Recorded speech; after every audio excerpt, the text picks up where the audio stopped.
Ladies and gentlemen, aviation enthusiasts and curious minds alike, welcome to the thrilling mini-series that will take you soaring through the skies called What Makes This Plane Great. In this episode, we're going to be looking at one of the best bombers of World War II, which is the British four-engine heavy bomber, the Avro Lancaster. So, what makes the RAF's primary heavy bomber great? Well, one of the main things that makes the Lancaster great is its bomb load.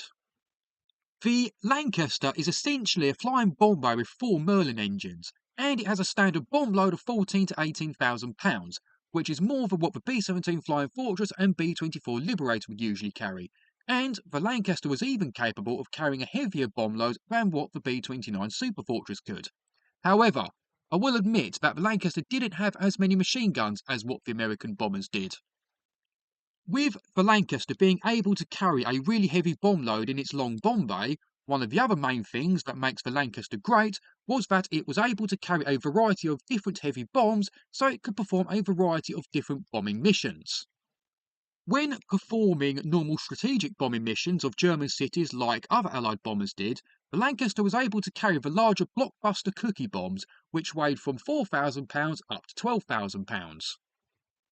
Of course, the most famous example of Lancasters carrying different types of bombs to perform different kinds of missions was Operation Chastise, aka the Dam Busters raid, where they dropped bouncing bombs that weighed over £9,000 that breached two and heavily damaged one of the Ruhr dams.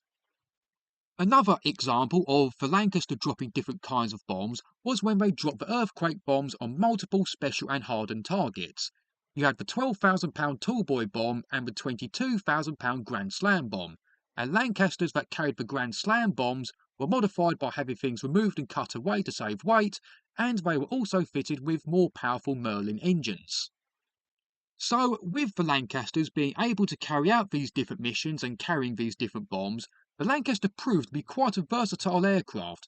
They were even considered to carry the atomic bombs, and they took part in Operation Manna, where they dropped food packages over German-occupied Netherlands.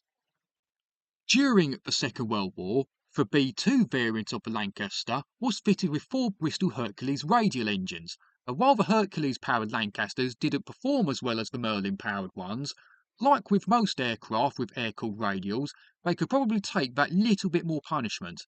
And another great thing about the Lancaster was that they continued to stay in service long after the Second World War was over, with different countries all over the world. With being fitted with different engines in mind, Lancasters were used as an engine testbed to test different piston and jet engines, and Lancasters would also go to serve different transport, maritime and reconnaissance roles, as well as search and rescue, aerial mapping and aerial refuelling. Before I go, I just want to mention that the Lancaster originated from the Avro Manchester, which was an unsuccessful bomber fitted with two Rolls-Royce Vulture engines. And from the Lancaster, we got the Avro Lancastrian, which was a civilianised Lancaster that was used in different transport and supply roles, including in the Berlin airlift.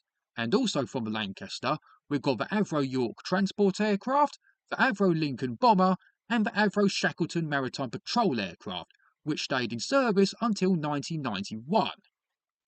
And that's it for this thrilling journey through the skies. If you haven't already, make sure to subscribe to this channel and hit that notification bell so you can stay up to date with my aviation content, etc. Check out the two videos at the end, or my CD reviews, or even the playlist I've created.